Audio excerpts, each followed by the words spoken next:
Alright, in this video we're going to talk about announcements. So part of YC policy is that a week before classes start, no matter what the class is, we need to send a correspondence out to students so that they know what to expect, any specifics with regards to your class. So there are a couple of ways of doing this. One way is through the announcements option.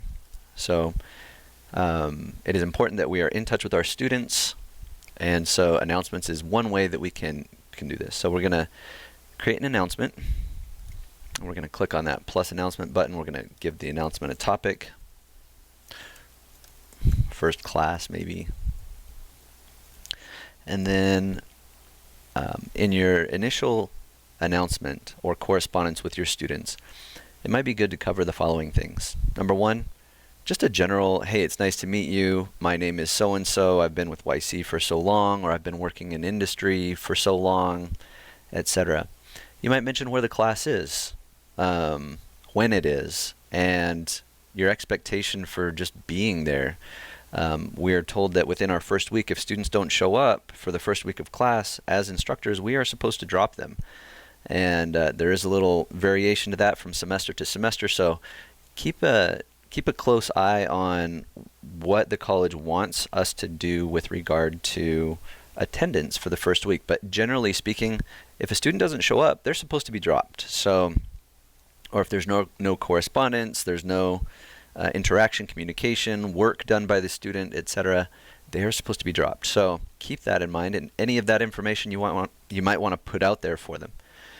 You might tell them what they need for the first day. Are there some materials that they need to have ready to go? And then just a general overview of your expectations, the way the course is set up, etc. So whatever you want to choose to send them, but get that information out to them a week before, or the Friday before classes are to start.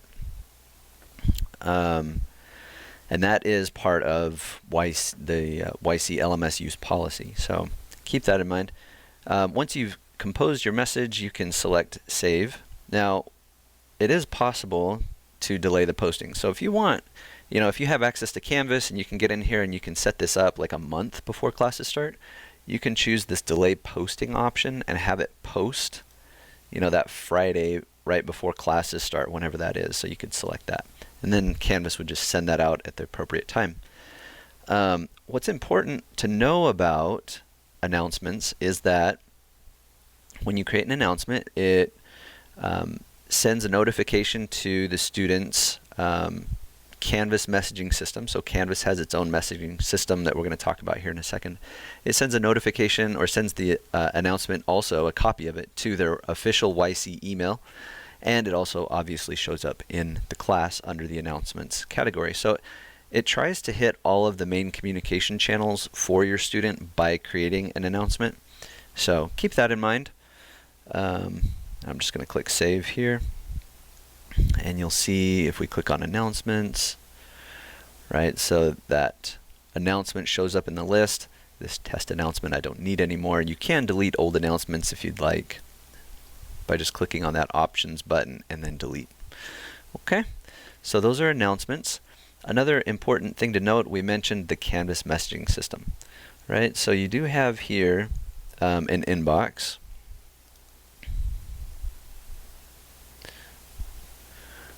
All right, and within that inbox, you'll see a list of your messages here on the left, and you can compose a message to your students here. If you want to answer, reply to a student, you can click on the message, and you can click on the reply button to them here. You can also compose a new message by clicking here. When you compose a new message, you want to select your course, right? And so you just select whatever it is from the list of courses, and then once you've selected the course, then you can select specifically who in that course you would like to send the message to, and you do that by clicking on this little directory button here on the right. Maybe you want to send it to everyone in there, so you'd select the all button. There should also be an option for all students, I believe, as well, and give it a subject, compose the message, and click send, and your message goes off to all students in that course. So similarly, when you click on this button, you would be able to select the students option and select specifically one or multiple students that you might want to send that message to. Again, subject, message, and send.